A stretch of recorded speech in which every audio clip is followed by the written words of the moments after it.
Robot Dreams by Isaac Asimov. Read by Micah Blakesley. Last night I dreamed, said Elvex 1 calmly.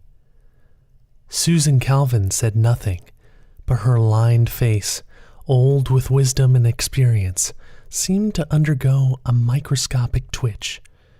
Did you hear that? Said Linda Rash nervously. It's as I told you. She was small, dark-haired, and young.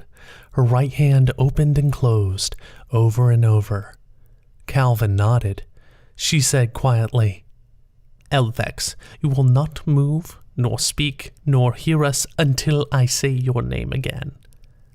There was no answer. The robot sat as though it were cast out of one piece of metal, and it would stay so until it heard its name again. Calvin said, What is your computer entry code, Dr. Rash? Or enter it yourself if that will make you more comfortable. I want to inspect the positronic brain pattern. Linda's hands fumbled for a moment at the keys. She broke the process and started again. The fine pattern appeared on the screen. Calvin said, Your permission, please, to manipulate your computer. Permission was granted, with a speechless nod. Of course. What could Linda, a new and unproven robo-psychologist, do against the living legend? Slowly, Susan Calvin studied the screen, moving it across and down, then up, then suddenly throwing in a key combination so rapidly that Linda didn't see what had been done, but the pattern displayed a new portion of itself altogether and had been enlarged. Back and forth she went, her gnarled fingers tripping over the keys. No change came over the old face, as though vast calculations were going through her head. She watched all the pattern shifts. Linda wondered. It was impossible to analyze a pattern without at least a handheld computer, yet the old woman simply stared. Did she have a computer implanted in her skull? Or was it her brain, which for decades had done nothing but devise, study, and analyze the positronic brain patterns? Did she grasp such a pattern the way Mozart grasped the notation of a symphony? Finally, Calvin said, What is it you have done, Rash? Linda said, a little abashed. I made use of fractal geometry. I gathered that. But why? It had never been done. I thought it would produce a brain pattern with added complexity, possibly closer to that of the human. Was anyone consulted? Was this all on your own? I did not consult. It was on my own. Calvin's faded eyes looked long at the young woman.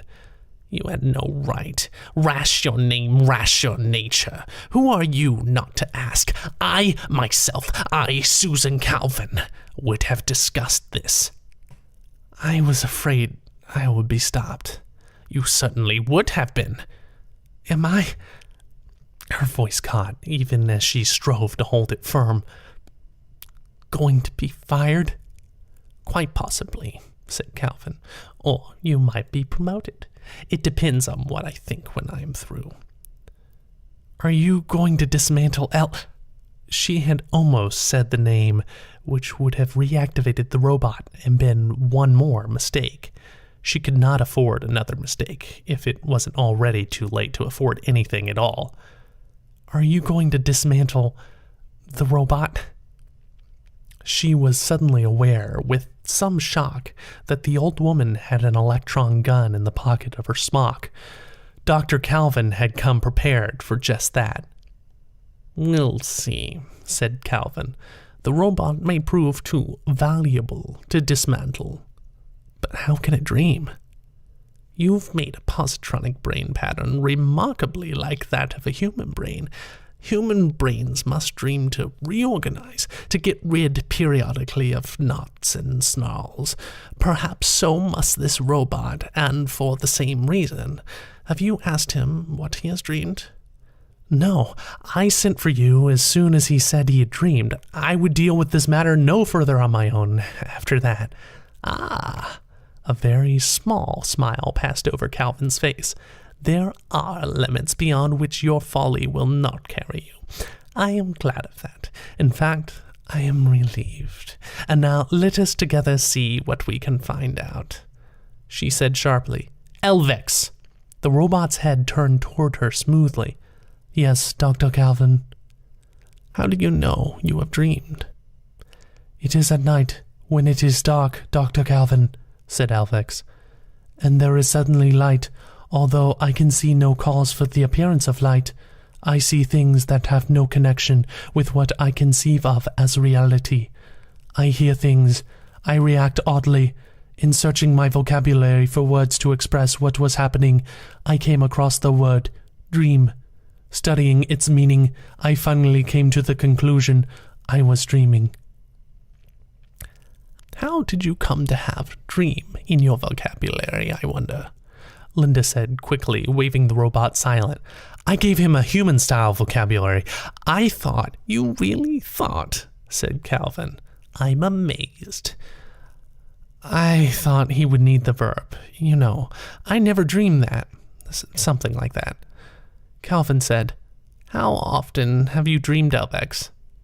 Every night, Dr. Calvin, since I have become aware of my existence. 10 nights, interposed Linda anxiously. But Elvex only told me of it this morning. Why only this morning, Elvex? It was not until this morning, Dr. Calvin, that I was convinced that I was dreaming. Till then, I had thought there was a flaw in my positronic brain pattern, but I could not find one. Finally, I decided it was a dream. And what do you dream? I dream always very much the same dream, Dr. Calvin. Little details are different, but always it seems to me that I see a large panorama in which robots are working. Robots, Elvex, and human beings also. I see no human beings in the dream, Dr. Calvin. Not at first. Only robots. What are they doing, Elvex? They are working, Dr. Calvin.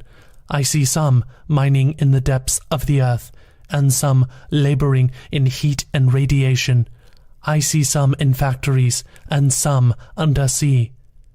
Calvin turned to Linda. Elvex is only 10 days old, and I'm sure he has not left the testing station. How does he know of robots in such detail? Linda looked in the direction of a chair as though she longed to sit down. But the old woman was standing, and that meant Linda had to stand also. She said faintly, It seemed important to me that he know about robotics and its place in the world. It was my thought that he would be particularly adapted to play the part of overseer with his new brain, his fractal brain. Yes. Calvin nodded and turned back to the robot. You saw all this undersea and underground and above ground and space too, I imagine. I also saw robots working in space, said Elvex. It was that I saw all this, with the details forever changing as I glanced from place to place, that made me realize that what I saw was not in accord with reality and led me to the conclusion, finally, that I was dreaming. What else did you see, Elvex? I saw that all the robots were bowed down with toil and affliction, that all were weary of responsibility and care, and I wished them to rest. Calvin said, But the robots are not bowed down. They are not weary. They need no rest. So it is in reality, Dr. Calvin. I speak of my dream, however. In my dream, it seemed to me that robots must protect their own existence. Calvin said, Are you quoting the third law of robotics? I am, Dr. Calvin. But you quote it in incomplete fashion. The third law is, a robot must protect its own existence as long as such protection does not conflict with the first or second law. Yes, Dr. Calvin, that is the third law in reality, but in my dream, the law ended with the word existence. There was no mention of the first or second law. Yet both exist, Elvex. The second law, which takes precedence over the third, is a robot must obey the orders given it by human beings, except where such orders would conflict with the first law. Because of this, robots obey orders. They do the work you see them do, and they do it readily and without trouble. They are not bowed down. They are not weary. So it is in reality, Dr. Calvin. I speak of my dream.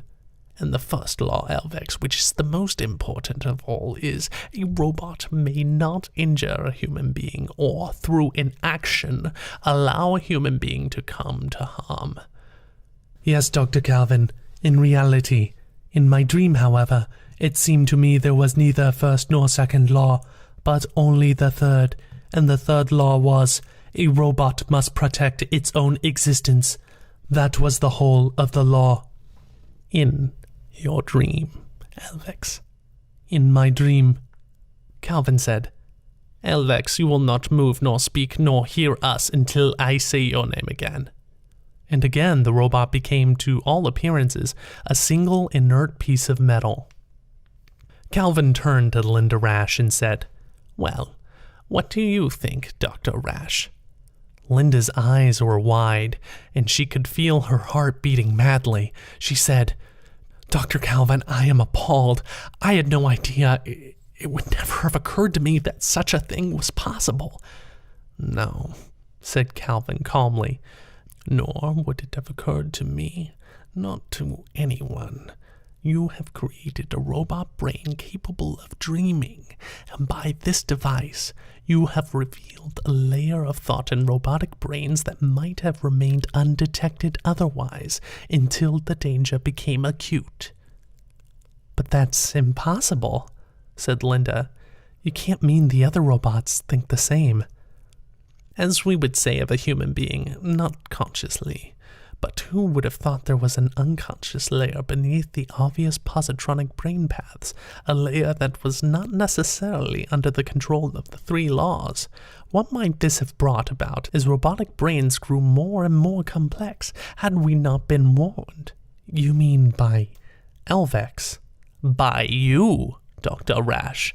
You have behaved improperly, but by doing so, you have helped us to an overwhelmingly important understanding. We shall be working with fractal brains from now on, forming them in carefully controlled fashion. You will play your part in that. You will not be penalized for what you have done, but you will henceforth work in collaboration with others. Do you understand? Yes, Dr. Calvin, but what of Elvex? I'm still not certain. Calvin removed the electron gun from her pocket, and Linda stared at it with fascination. One burst of its electrons at a robotic cranium, and the positronic brain paths would be neutralized, and enough energy would be released to fuse the robot brain into an inert ingot. Linda said, But surely Elvex is important to our research. He must not be destroyed. Must not. Dr. Rash, that will be my decision, I think. It depends entirely on how dangerous Elvex is. She straightened up, as though determined that her own aged body was not to bow under its weight of responsibility. She said, Elvex, do you hear me? Yes, Dr. Calvin, said the robot. Did your dream continue? You said earlier that human beings did not appear at first. Does that mean they appeared afterward? Yes, Dr. Calvin. It seemed to me, in my dream, that eventually one man appeared.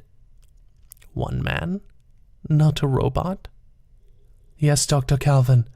And the man said, Let my people go. The man said that? Yes, Dr. Calvin. And when he said, Let my people go, then by the words, my people, he meant the robots. Yes, Dr. Calvin, so it was in my dream. And did you know who the man was in your dream? Yes, Dr. Calvin, I knew the man. Who was he? And Elvex said, I was the man. and Susan Calvin at once raised her electron gun and fired, and Elvex was no more.